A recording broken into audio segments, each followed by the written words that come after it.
back to where I left off. So, they, it was a shit show. So we lost a lot of time just trying to push these cattle into a trap with as much pressure as you could put on one not to go in there. They couldn't have set up the conditions for them cows to not want to go in there anymore if they had planned it for months. So we do the best we can. We live about 2.5, with the trailer, with the horse trailer and all, hauling the horses.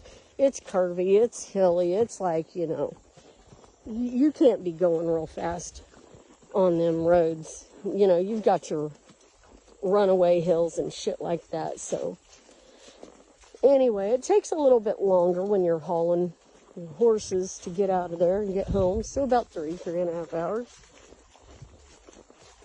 from home.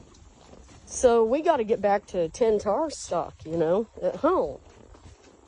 Well, then later on, I found out she felt like she'd been screwed. But I didn't find out that she felt like she'd been screwed until after my husband did, at their request, when she said she would hire him. They built an addition onto their cabin. And my husband is an electrician, 30 years experience. And he agreed to help them with their addition because she said she would hire him and pay him to do the electrical work in their cabin. So he's busting his ass, you know. He's figuring out all the old circuits. They did a lot of demo work. They had to tear out some walls and electrical shit and everything, you know, did a lot of demo on electrical, not even knowing what's, you know, I guess he just killed the power at the panel and didn't know what circuit was what, just started demoing shit and tearing shit out of the walls, and electrical wires were hanging here and hanging there, and he didn't mark out switch legs, he didn't mark out home runs, he didn't mark out any of the wiring. So my husband had to go in there and figure out, do a diagnostic, you know, do a lot of troubleshooting. And it took a good while just to figure out what circuits were what, and because the panel wasn't even really marked out good. So he had to figure out, you know, what circuit was what, and what's a switch leg, and what's a home run, and what's a feeder wire, what's going where, you know. And that took a good little while. And then he started running circuits.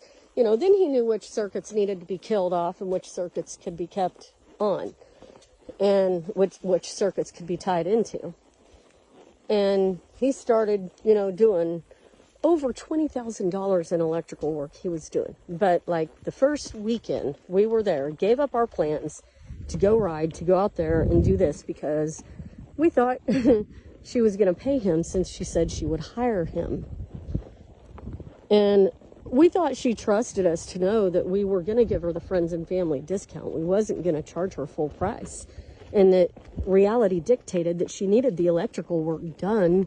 So we were going to be her cheapest option, because if she had another contractor come in there and do it, she was going to have to pay market price, right? You know, she was going to have to pay an outfit to come do it.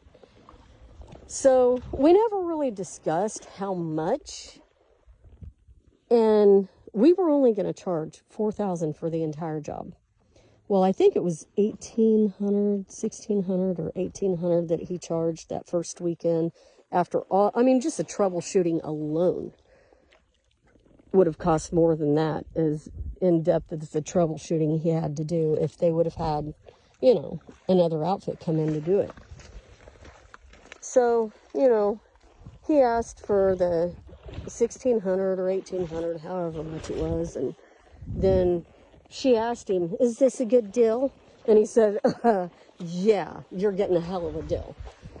And so, you know, she gave him like $800.